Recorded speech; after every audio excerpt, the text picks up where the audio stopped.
She came home to find another woman choosing flowers for her wedding in the house Claire's mother had left behind.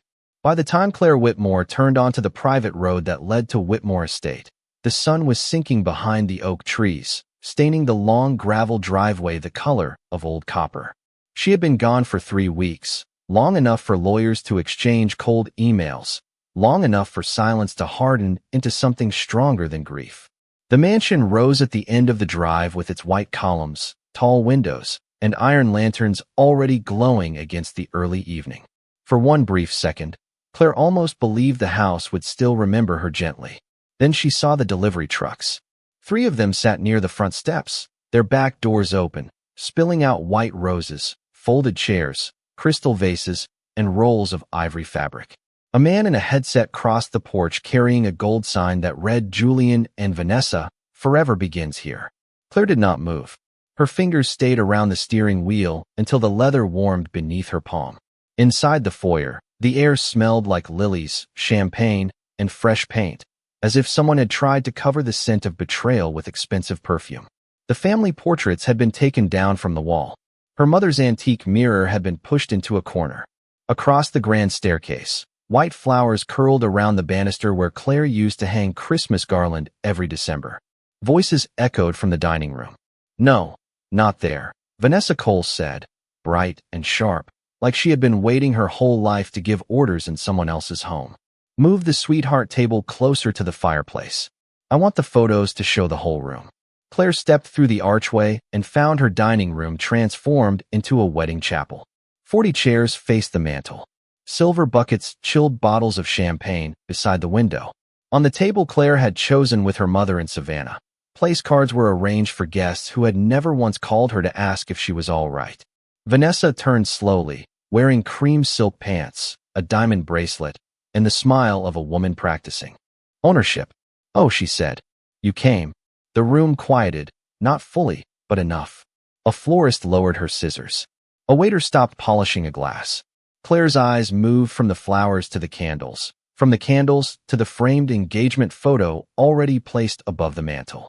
Julian stood beside Vanessa in a navy suit, holding a glass of whiskey as if this were a business meeting, not the final insult in a marriage he had broken piece by piece. He looked at Claire the way a man looks at an inconvenience. "We didn't think you'd be here tonight," he said. Claire glanced at the staircase, at the curve of the railing her father had once sanded by hand, at the marble floor where her mother's heels used to click on Sunday mornings. "Clearly," she said. Vanessa laughed softly, stepping closer.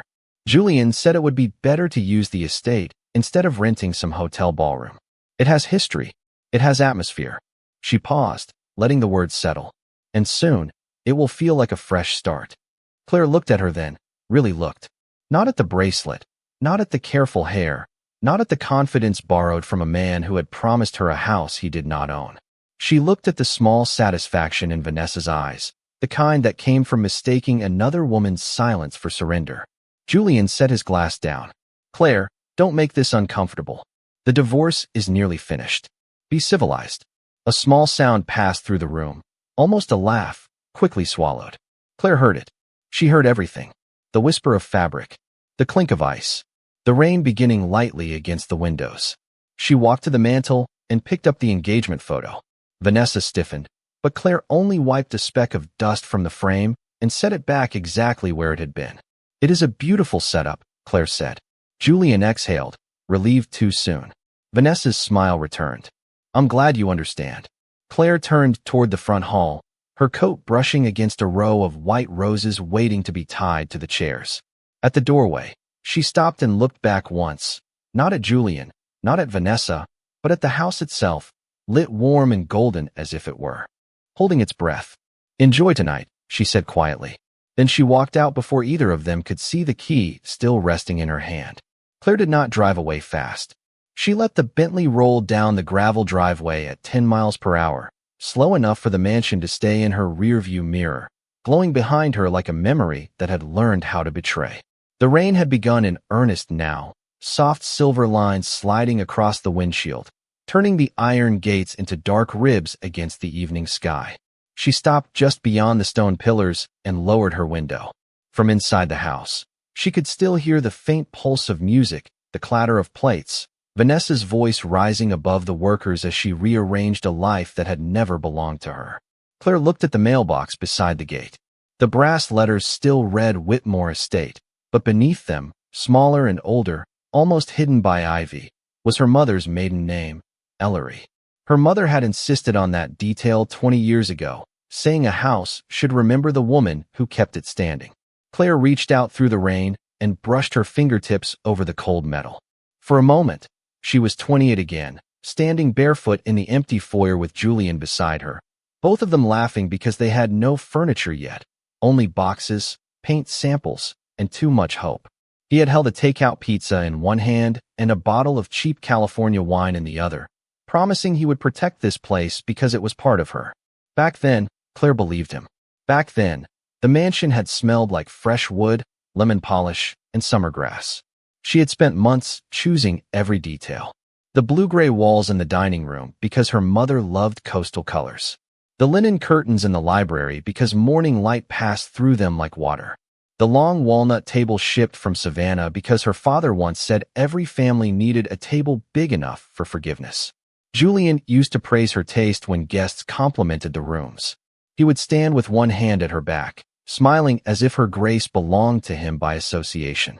Slowly, year by year, he began speaking of the estate as if it were his achievement, his house, his parties, his reputation.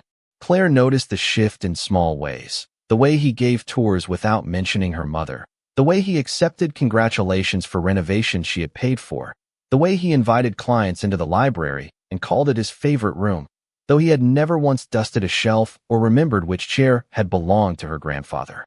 She forgave the little erasures until they became the language of the marriage. Then came the late dinners, the changed passwords, the careful scent of unfamiliar perfume on his suit jacket. Then Vanessa, first as a name on a charity committee, then as a voice on speakerphone, then as a woman standing too close at a fundraising gala in Boston, smiling at Claire with the bright confidence of someone who had already been promised a place at the table. Claire did not confront him that night. She simply watched Julian laugh harder at Vanessa's jokes than he had laughed with his wife in years. 2 months later, he told Claire they had grown apart. He said it in the breakfast room while sunlight fell across the china cups her mother had collected. He spoke softly, almost kindly, as if kindness could make betrayal elegant. Claire had looked at his hands, at the wedding band he still wore for appearances, and realized the man in front of her had not left suddenly. He had been leaving in inches. Now, outside the gate, with rain gathering on her coat sleeve, Claire understood something colder and cleaner than heartbreak. Julian had not only wanted a new woman. He had wanted Claire's history as a backdrop for his fresh start. He wanted the staircase, the gardens, the chandeliers, the old money silence of Whitmore Estate. He wanted the beauty of her inheritance without the woman who inherited it. Her phone lit up on the passenger seat. A message from Julian appeared, brief and polished. Please do not embarrass yourself tomorrow. Claire read it once. Then she opened the glove compartment and removed a small velvet pouch. Inside was an old brass key, dull with age, heavier than it looked. Her mother had given it to her the week before she died, closing Claire's fingers around it with a tired smile. This house is yours, sweetheart. Not because a man gives it to you. Because I did. Claire held the key under the dim light of the car. Behind her, the mansion windows shimmered with party lights and borrowed joy. Ahead of her, the wet road curved toward the city, toward the law office she had avoided calling for too long. She placed the key on the seat beside her, wiped one raindrop from her cheek, and drove forward without looking back. By the time Claire reached the city, the rain had turned the streets of Boston into rivers of reflected light. Red brake lights trembled on the wet pavement. Office towers rose above her windshield like glass cliffs, their windows still burning long after ordinary people had gone home. She parked beneath one of them and sat for a moment with the old brass key in her lap, listening to the quiet tick of rain against the roof. Her phone buzzed again. This time it was Vanessa. The message was not cruel enough to be honest, and not polite enough to be kind. Claire, I know this is awkward, but Julian and I think it would be best if you picked up anything sentimental before noon tomorrow.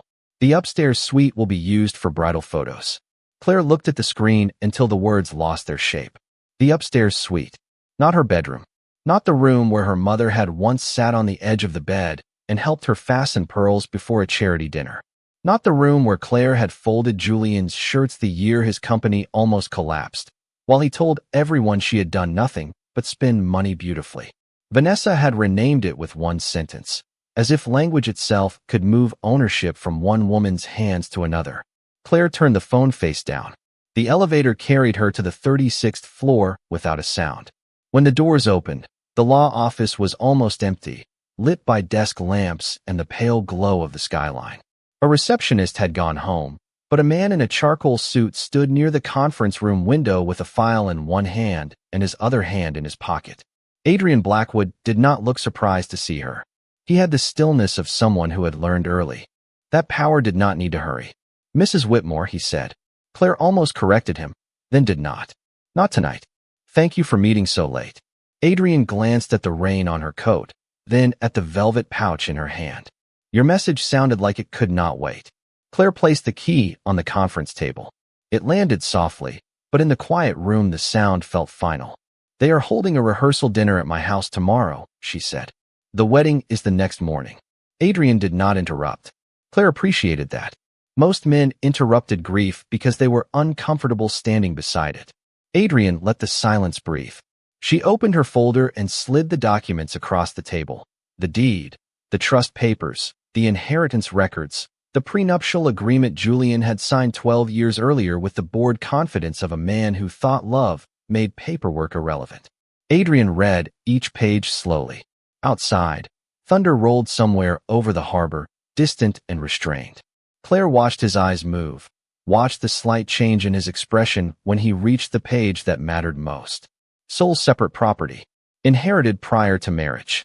No transfer of title. No marital claim. He closed the folder and looked up. "He knows this." Claire gave a small smile without warmth. He knew it when he signed it. He forgot it when people started calling him the owner. Adrian leaned back, his face unreadable. "And Miss Cole, she thinks the house is part of the divorce." "It is not." "No," Claire said. "It is not." For the first time all evening, the air in the room felt clean. Adrian stood and walked to the window, looking down at the city 36 floors below. There are proper steps. Written notice. Revocation of access. Security update. A formal demand to vacate unauthorized use of the property. If they ignore it, that becomes their choice. Claire looked at the key again. They will ignore it. Adrian turned back to her. Then we let them decorate the truth before we reveal it. The words settled over the table like a match touched to a candle. Not loud. Not dramatic. Enough. Claire thought of Vanessa in the dining room, moving flowers around her mother's table. She thought of Julian telling her to be civilized while standing inside a house he had mistaken for a trophy. She thought of the upstairs suite, the bridal photos, the mailbox still carrying the Ellery name beneath the ivy. "I do not want a scene," she said. "I want the law." Adrian nodded. "Then we will make it quiet enough for everyone to hear." He pulled a fresh document from the printer and placed it before her. Claire read every line. Her hand did not shake when she signed. When she finished, Adrian took the papers and slid the brass key back toward her. "Keep this," he said. "By tomorrow night, it will not be the only thing that opens that house." Claire closed her fingers around the key. For the first time since she had seen the white roses on her staircase, she did not feel like she was walking away from home. She felt like home was waiting for her to return with proof. Morning came to Whitmore Estate wrapped in pale gray light, the kind that made every window look watchful. Claire did not go back right away. She stayed in the city, in a small suite overlooking the Charles River, with the brass key on the nightstand and the signed papers resting inside a leather folder beside her coffee. At 7:15, Adrian sent the first notice to Julian by email, certified courier, and legal messenger. By 8, a copy had been delivered to the front gate of the estate. By 8:30, Julian had read it and decided it did not matter. Claire knew because he called her 6 times in 11 minutes, then sent one message that carried all the arrogance he had never bothered to hide. "You are being dramatic. We will discuss this after the wedding." She did not answer. Outside her window, traffic moved along Starrow Drive, steady and indifferent, while the city carried on as if a woman somewhere was not quietly taking back the life someone else had tried to redecorate. Claire showered, dressed in a cream sweater and dark trousers, and drove not to the estate, but to a storage facility 22 miles west of Boston, where her mother had kept old family records in climate-controlled silence. The attendant recognized her name and led her down a bright hallway that smelled faintly of cardboard, metal, and lemon cleaner. Inside Unit C12, Claire found the cedar trunk she had avoided for years. It still had her mother's scarf folded on top, navy blue with tiny white magnolias. Claire touched it once, then opened the trunk. The past rose up in layers: photo albums, holiday linens, letters tied with ribbon, and finally, the original estate folder wrapped in brown paper. Her mother's handwriting ran across the front in black ink. For Claire, when memory is not enough. Claire sat on the concrete floor and untied the string. There it was, not just the deed, but the story behind it. The purchase records, the trust transfer, the renovation invoices paid from her mother's account. A letter from her father describing how the staircase had been rebuilt after a winter storm, how her mother had refused to replace the old banister because Claire used to slide her small hand along it as a child. Julian had never known these details. Or perhaps worse, he had known them and found them useless because they could not be worn like cuff links or displayed like a new car.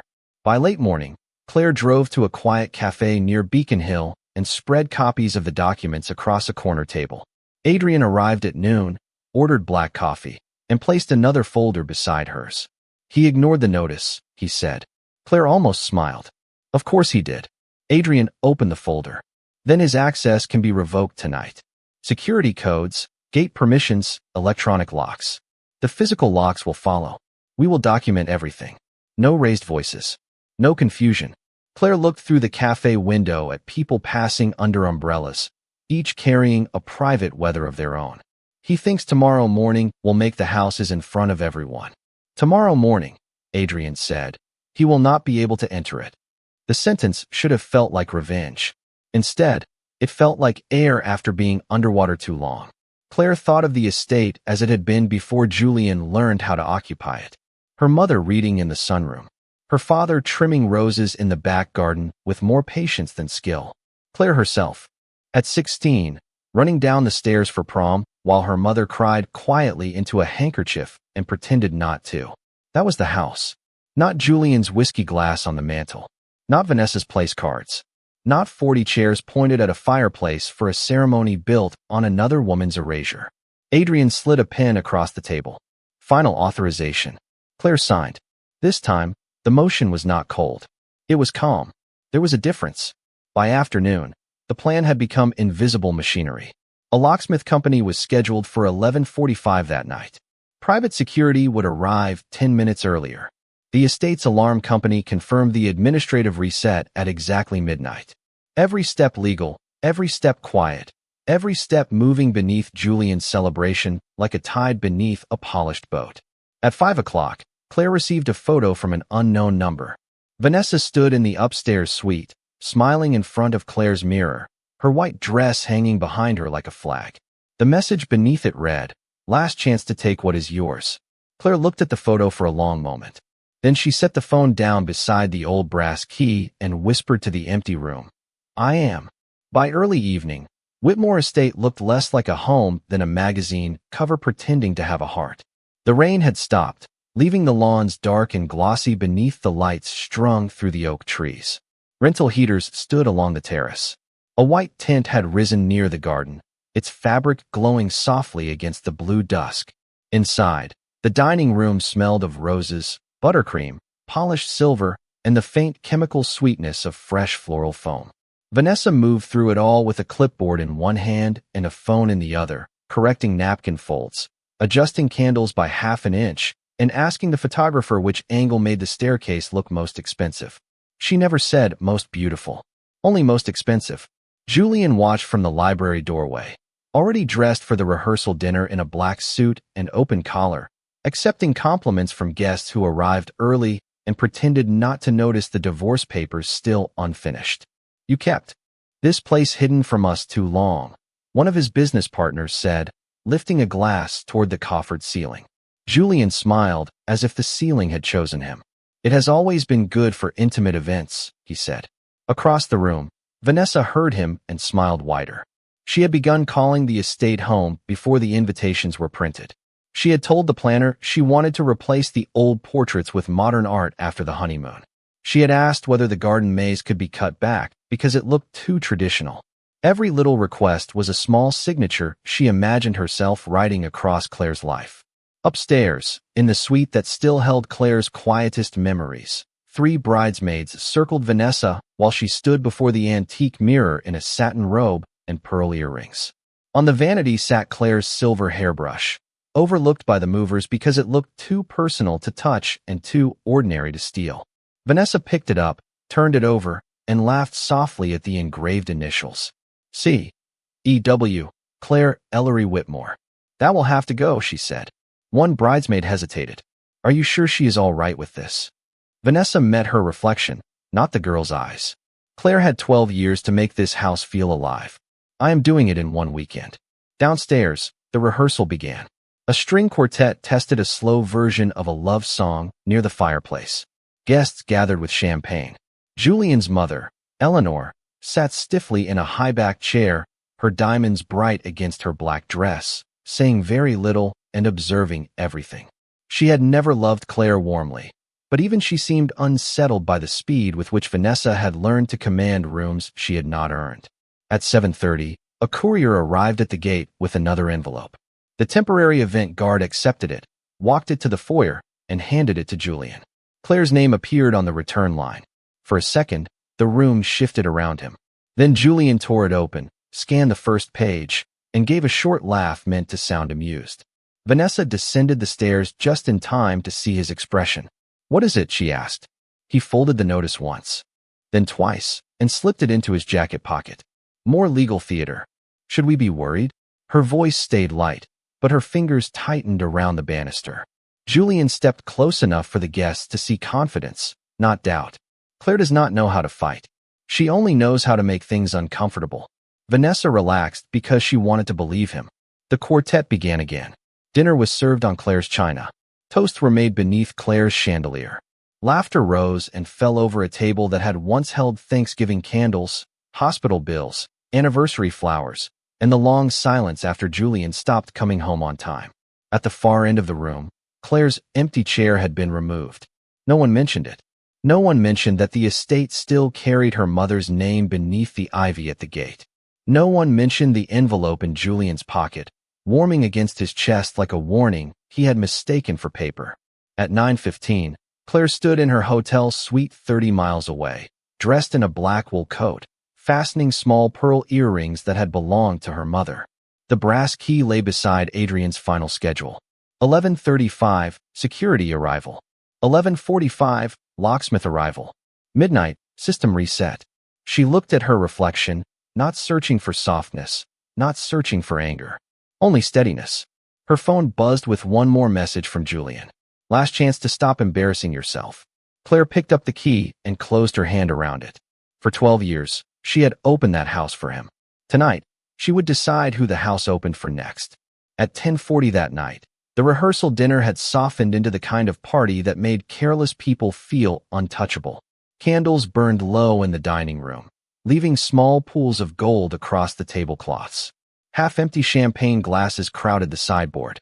The quartet had packed away their instruments, and a playlist now drifted through the house, elegant enough to disguise the exhaustion beneath it. Guests wandered between the terrace and the library, admiring the old crown molding, the marble fireplaces, the family silver set out as if it had chosen the occasion. Vanessa accepted every compliment as if each one were a receipt proving the house was already hers. She stood near the staircase in a soft white dress, one hand resting lightly on the banister, telling a group of women that she wanted morning photos in the garden because the roses looked almost European. Claire never really used the grounds properly, she said, laughing as if the estate had been waiting for her taste to arrive. Julian heard it and did not correct her. He had been drinking just enough to believe his own certainty. The notice in his jacket pocket had been moved to a drawer in the library, beneath a stack of wedding envelopes and a silver letter opener. Out of sight, he thought, meant out of power. At 11:15, he stepped into the library and called Claire again. She did not answer. He left no message. Pride did not know what to say when silence refused to bend. 20 miles away, Claire sat in the back seat of a black SUV, watching the road narrow from city lanes to tree-lined darkness. Adrian sat beside her, reviewing the final confirmations on a tablet. He did not fill the silence with comfort. Claire was grateful. Comfort often asked for tears, and she had none left for Julian. The brass key rested in her gloved hand. It felt warmer now, as if it had been waiting all these years not to open a door, but to close one. At 11:33, the first security vehicle turned off its headlights and waited beside the service road half a mile from the estate. At 11:37, the locksmith van parked behind it, black, unmarked, ordinary enough to be forgotten. At 11:40, the alarm company confirmed the administrative transfer to Claire's private authorization. Adrian read the message once, then showed it to her. She nodded. No smile. No triumph. Just recognition. Inside the mansion, Vanessa was upstairs with her bridesmaids, instructing them to leave her gown hanging where the morning light would hit it. She had placed Claire's silver hairbrush in a drawer, not thrown away, not yet, only hidden. That small act pleased her more than it should have. It felt like practice. Downstairs, Eleanor Whitmore stood, alone near the foyer, looking at the empty wall where Claire's family portrait had once hung. Julian approached, impatient with her silence. "Mother, please do not start." Eleanor turned slowly. "Start what?" "Whatever judgment you have been saving all evening." She looked past him to the flowers wrapped around the staircase. This house always had a soul when Claire was here. Julian's jaw tightened. Claire made everyone think she was the soul of everything. "No," Eleanor said quietly. She simply never had to announce it. Before Julian could answer, the front gate intercom chimed. Once, then again. A temporary guard appeared at the doorway, uncertain. "Mr. Whitmore, there are vehicles at the gate." Julian glanced at the clock on the mantel. 11:52. "What vehicles?" The guard held out the tablet linked to the gate camera. On the small screen, 3 black SUVs waited beyond the iron bars, their headlights cutting clean white lines through the dark. Beside them stood Adrian Blackwood in a charcoal overcoat, holding a folder. And just behind him, beneath the estate lanterns, Claire stepped from the car in her black wool coat, calm as winter glass. For the first time that night, Julian's confidence did not leave loudly. It simply disappeared from his face. Vanessa came down the stairs, drawn by the sudden quiet, her smile still prepared for an audience. "Who is it?" she asked. No one answered. The clock moved another minute toward midnight. Claire looked through the gate camera, directly into the house that had carried her name before it ever carried his, and lifted the brass key just high enough for Julian to see. The gate did not open when Julian pressed the button the first time. It made a small mechanical sound, then stopped, as if the estate itself had hesitated and chosen not to obey him. He pressed again, harder, though everyone in the foyer could see that the force of his thumb meant nothing to a system already moving beyond his reach. Outside, Claire stood beneath the lantern light with Adrian at her side, rainwater shining on the shoulders of her black coat. Behind them, the locksmith waited beside the van, hands folded, expression neutral. 2 security officers stood near the SUVs, not imposing, not dramatic, simply present in the way locked doors are present. Vanessa came down the last few stairs slowly, one hand on the banister she had wrapped in flowers that afternoon. The guests gathered behind her in a loose, glittering crowd, champagne flutes held halfway to their mouths, smiles fading before anyone knew where to put them. Eleanor remained near the empty wall, her eyes fixed on Claire's face through the gate camera. Julian turned to the temporary guard. "Open it manually." The guard looked at the tablet, then back at him. "Sir, the administrative access appears to have changed." Julian laughed once, too sharply. "That is impossible." Outside, Adrian lifted his phone and made one quiet call. A moment later, the iron gates began to part. Not for Julian. Not because Julian allowed it. They opened from the outside under Claire's authorization, swinging inward with a slow, dignified groan that carried all the way up the drive. The sound moved through the foyer like a verdict. Claire did not rush. Her heels touched the wet stone path at an even pace. The old brass key was in her right hand, the leather folder in Adrian's. As she entered the house, the scent of roses struck her again, thicker now after hours of candles and crowded air. The flowers looked almost too white beneath the chandelier, too innocent for what they had been asked to decorate. Vanessa found her voice first. "Claire, this is completely inappropriate." Claire's gaze moved to her, calm and almost curious. "Inappropriate," she repeated softly, as if testing whether the word could survive in that room. Julian stepped forward before Vanessa could say more. "You need to leave," he said. "Not tomorrow. Not after some dramatic performance. Right now." Claire looked at the whiskey glass in his hand, then at the drawer of the library where she knew he had hidden the notice. "You received the documents." "I received nonsense." Adrian opened the folder. "Mr. Whitmore, at 7:15 this morning you were served formal notice that your authorization to host private events at this property had been revoked by the sole legal owner." Julian's face tightened, but he kept his voice low for the guests. "This is a marital residence." "It was a permitted residence," Adrian said. "Permission has ended." A murmur moved through the crowd. Vanessa's bridesmaids looked at one another. One of Julian's business partners lowered his glass onto a console table without taking his eyes off the folder. Vanessa smiled, but the smile had begun to work against her. "Julian told me the estate was part of the settlement." Claire turned to her. "Julian tells stories beautifully when the ending benefits him." The sentence landed without heat, which made it impossible to dismiss as jealousy. Vanessa's cheeks colored beneath the soft foyer light. Julian stepped closer, careful not to seem desperate in front of the room. "Claire, do not do this in front of everyone." For 12 years, that tone had worked. That quiet warning, polished for dinner parties, sharpened for private rooms. It had taught Claire to step back, smooth things over, protect his image at the expense of her own reflection.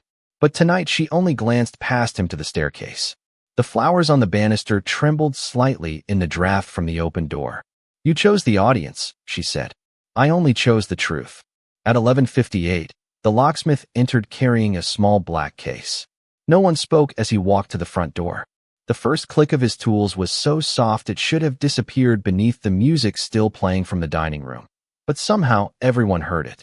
Julian turned, finally understanding that this was not an argument. It was a process. Vanessa looked at the door, then at the guests, then at Claire, as if searching for the exact moment the mansion had stopped pretending to be hers. Claire stood beneath the chandelier, holding the old key her mother had given her, while the house settled around her with a silence that felt almost like welcome. At exactly midnight, the estate stopped recognizing Julian. The change did not arrive with shouting or spectacle. It arrived as a soft digital tone from the security panel near the front door, followed by the clean mechanical sound of access codes being erased one by one. The music in the dining room continued for 3 more seconds before someone lowered the volume, and then the only sounds were the locksmith's tools, the rain dripping from the open coats in the foyer, and Vanessa's breath catching as she watched the front door being reset in front of all the guests she had invited to admire her victory. Adrian placed the folder on the console table beneath the chandelier. "For clarity," he said, his voice even, "Whitmore Estate is the separate legal property of Claire Ellery Whitmore, inherited before marriage and never transferred, sold, shared, or assigned. Mr. Whitmore's prior access was permissive.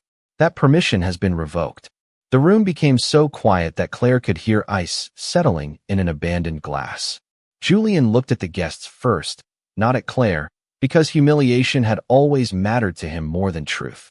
"This is a misunderstanding," he said. "My attorney will handle this in the morning." Adrian looked at him with the calm patience of a locked vault. "Your attorney received copies this afternoon. So did the event company, the security provider, and the county clerk's office." Vanessa turned sharply toward Julian. "You said this was handled." Julian did not answer fast enough. That was when the room understood. Not everything, just enough. One of the bridesmaids took a slow step back from the staircase. A business partner stared at Julian as if recalculating every story he had ever told over dinner. Eleanor lowered her eyes, not in shame for Claire, but in shame for her son. The locksmith removed the old lock cylinder and placed it carefully into a labeled bag. The sound was small, almost delicate, but Vanessa flinched as if it had touched the center of her dream. "You cannot do this the night before my wedding," she said to Claire, her voice thinner now. Claire looked at the white flowers twisted around the banister, the candles burning near her mother's mirror, the place cards lined up on her table. I did not schedule your wedding here, she said. You did. Vanessa's lips parted, but nothing useful came out. For the first time since Claire had known her, the other woman looked less like a rival, and more like someone who had mistaken a borrowed room for a kingdom. Julian stepped closer, lowering his voice. Claire, we can talk privately. She remembered that voice. It had closed doors. It had postponed apologies.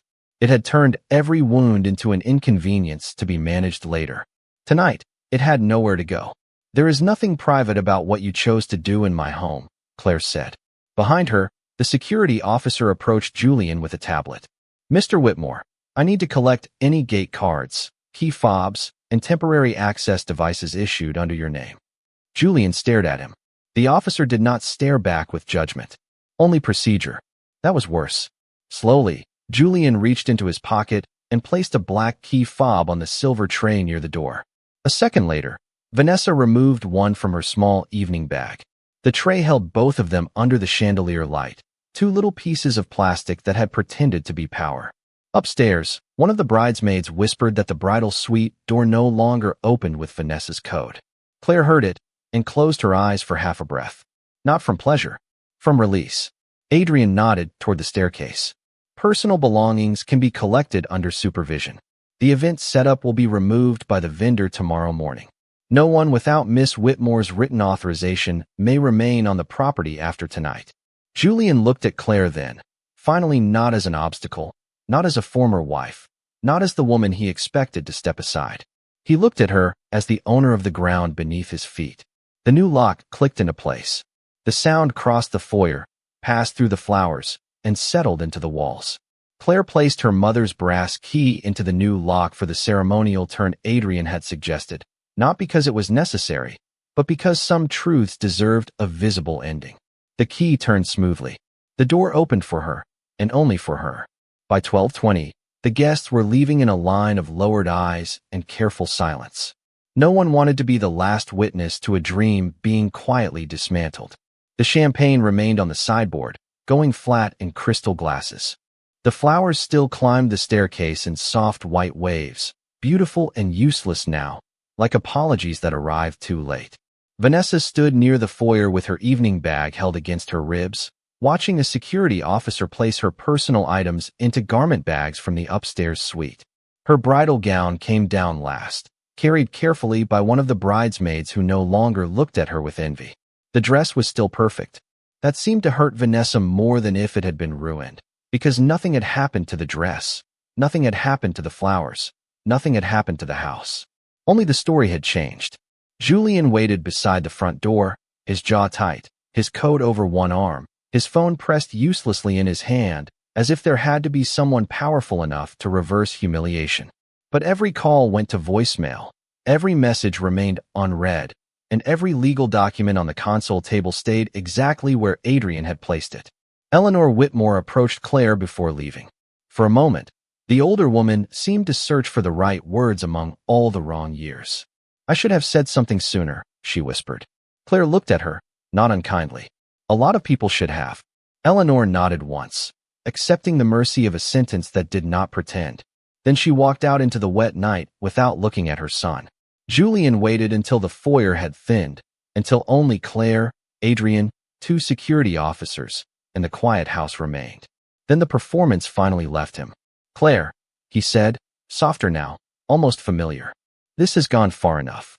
She turned toward him. The chandelier light rested on her face, calm and pale, touching the pearl earrings that had belonged to her mother. No, she said. It has finally gone exactly far enough. Vanessa gave a small, wounded laugh from near the door. You got what you wanted. Are you happy now? Claire looked at the staircase, at the missing portrait wall, at the table where strangers had toasted a marriage built on her erasure. Happiness was too small a word for what she felt. There was grief in it, an exhaustion, and an old tenderness for the woman she had been, the woman who once believed patience could make love return to its best shape. But beneath all of that was something steadier. Space. Air. Ownership. I am home, Claire said. Nothing more. Adrian gave the security team a quiet nod. Julian and Vanessa were escorted to the waiting car service arranged by the event planner, not because Claire owed them comfort, but because dignity did not need to become disorder. At the threshold, Julian turned back one last time. For the first time in years, he looked small inside the grand doorway, smaller than the house, smaller than the promises he had made beneath its roof. "You are really going to let it in like this?" he asked. Claire rested one hand on the new lock. "You ended it long before tonight. I only changed the door." The car doors closed outside. Tires moved slowly over the wet gravel. The iron gates opened, then shut, and the sound rolled across the lawn like the final note of a song no one had known how to finish. Inside, the house exhaled into silence. Claire stood alone in the foyer after Adrian left the folder on the hall table and promised to return in the morning for the remaining formalities. She did not rush to remove the flowers. She did not tear down the place cards. She walked first to the corner where her mother's antique mirror had been pushed aside. With both hands, she lifted it carefully and set it back where it belonged. Her reflection appeared in the glass. Tired eyes, rain at the hem of her coat, brass key resting against her palm. Not victorious in the loud way people imagine, free in the quiet way people earn. Then she crossed to the staircase and untied one white ribbon from the banister. It slipped loose easily. One ribbon became two, then three, falling softly onto the marble floor. Outside, the first clean break in the clouds opened above the estate, and moonlight touched the windows as if the house had found its own witness. Claire climbed the stairs slowly, not to chase the past, not to reclaim Julian, not to prove herself to the woman who had tried to replace her, but to sleep under her own roof with no borrowed footsteps in the hall. At midnight, the locks had changed. But Claire had changed long before that.